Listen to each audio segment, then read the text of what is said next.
Magandang umaga, namaste, na-miss ko kayo. Ito na yung ating part 2 ng Shimla trip. Ito yung celebration ng aming 10th wedding anniversary. Umagang-umaga, pang-asar na talaga tong si babe, ginagaya ako. At syempre pa, hindi mawawala ang coffee. Etong aking energy drink while watching this view in front of me. At si Elsa, ganadong-ganado naman siya kumain ng kanyang cereals. Pero ako, nahanap-hanap ng panlasa ko yung danggit, yung Filipino style na agahan. At eto yung music, background music nila. Kahit 10 years na ako dito sa India, hindi ko talaga feel yung ganyang genre ng music. Pero ang ibang Indian music naman ay gusto ko.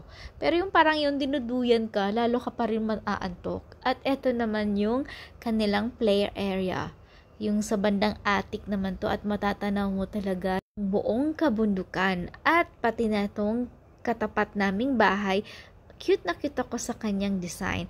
At nagsisimula na itong forest fire ata to or nagkakaingin sila. Pero maya-maya ay parang lumalaki na talaga yung uso. Kaya iniiwasan talaga nila dito yung forest fire. Kaya wala silang halos AC sa mga hotel.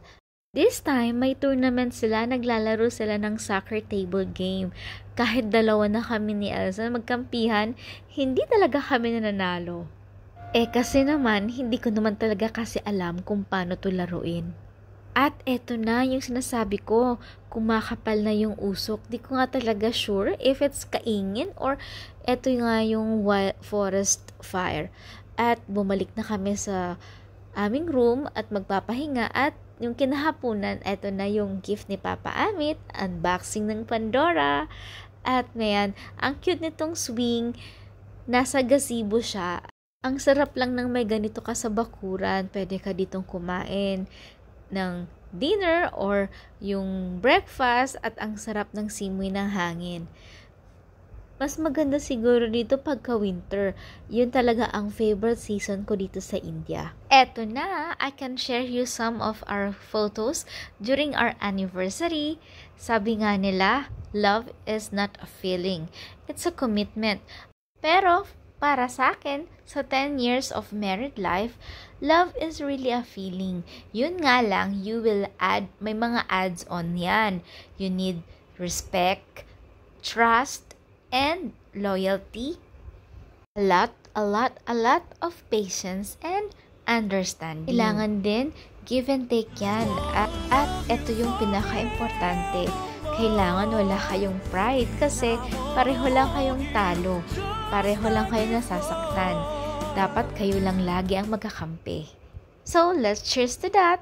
Pero hindi ako nakasali dito sa cheers kasi nga sumama ang pakiramdam po nung anniversary dinner night namin. At ito na yung kinabukasan namin. Pababa na kami, papunta na kami ng Jalandhar. Jalandhar, ewan ko ba. At ito yung nakakatakot, diba? Parang mahuhulog ka na sa bangin. One lang talaga to kasi one way. And bayahilo na naman tayo dyan. Halos 3 hours ata tong ganito. Kung mahiluhin ka talaga sa biyahe, ay masasabi ko sa'yo, huwag ka nang pumunta dito. At tingnan mo naman ang kipot-kipot ng daan na halos hindi mo na makita yung sasalubong sa'yo. Sobrang, alam mo yun, yung tense ka at halos yung mga bundok ay parang nagle-landslide na siya. At eto naman yun, para siyang Mayon volcano. Sabi ko, nasa Bicol na ba ako? Kasi parang yung bitukang manok siya. At ayun, may parang rice terraces pa. Talagang sadyang ko namimiss ko lang talaga ang Philippines. At tingnan mo naman talaga to, kailangan magbubusina ka habang yung paliko, sobrang, hindi mo na makita. At sa wakas, eto na, may tunnel na akong kaming nadaanan. Nasa patag na kami niyan. At eto yung pangalawang tunnel, ang napakahabang tunnel. Tapos inabot na kami ng 15 minutes, imagine nyo yan. At paglabas namin nito, ay eto na yung Chandigarh. At kalapit niyan ay ang Jalandhar. Finally, nandito na kami. Shout out to Sagandi and Dakshbaya. At eto naman yung aking mga babis. Babis ang tawag dito sa sister-in-law. At eto si Masi, yung tita naman ni Amit yan. And eto yung napaka-cute na biscuit, ang pangalan ng dog. Eto naman yung papunta na kami sa Karnal. Bibisitahin naman namin dito yung pinsan at tita ni Amit. Pagdating namin, ayan, bumugan na sa inyo yung Coke. Cheers! Extension na naman to na aming anniversary. Halos 1 week ata tong celebration at andon din yung pinsan niya at yung nag-isa niyang kapatid with the kids. Yung more years, halos matatangkad na ako ng mga to. At sayang nga lang, hindi sila complete na magpipinsan. Wala si Indobua, shout out Indobua, and Chachu. Tawag pala dito sa father side na tita ay Bua at sa tito naman ay Chachu. Pag medyo mas matanda yung pinsan, ang tawag naman ay Tauji at ang asawa ay Taiji. Ganyan, may mga tawag sila sa father side at mother side. At eto na yung bahay ni Bua, yung tita naman siya ni Amit.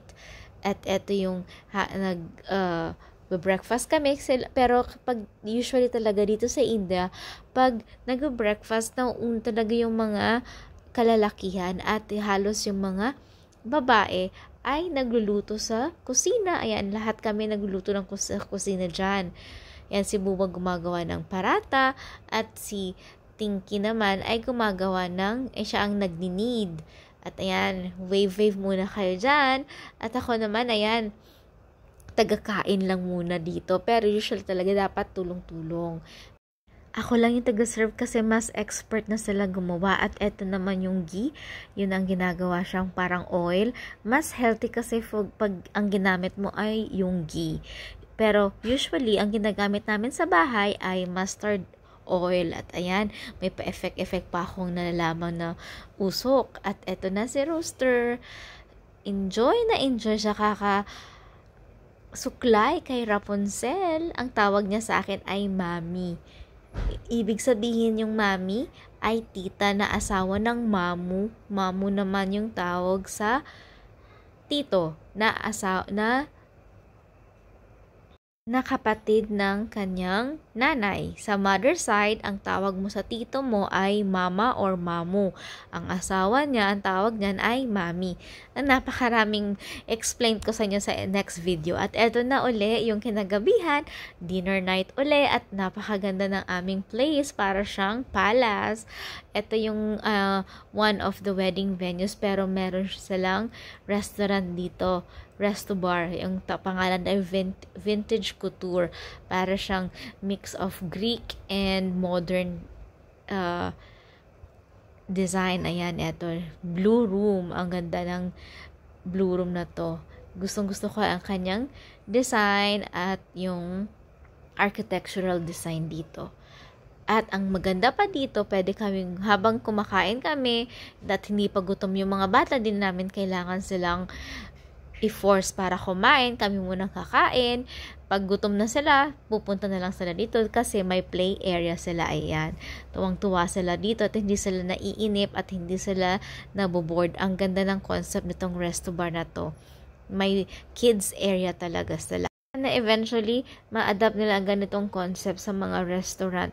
Dati, yung McDo, meron ganito. Ngayon, wala na. Yun ang nakakamiss sa McDo, yung play area nila. Ewan ko ba ba't tinanggal nila? Yung Happy Meal, wala na silang mga malilit na toys. Yung pinalit nila ay booklet. Pero okay naman yung books. At least, yung mga bata matututo at mas mahihiling magbasa. Finally, the long overdue cheers of 1 Decade of Love. Extended celebration na to. Actually, may part 3 pa siya. At kinabukasan na yan, uuwi na kami. Time to go home. 1 hour and 53 minutes. Actually, malapit na lang siya dito sa amin. And finally, welcome to Greater Noida. Andito na tayo sa Gore City. At makikita din natin dyan ang aming poster, Aster Public School. Yan, free promotion to, baka naman. At ayato na, Home Sweet Home. Yun lang po, hanggang sa muli. Ingat, may part 3 pa. celebration uli ng Indian anniversary.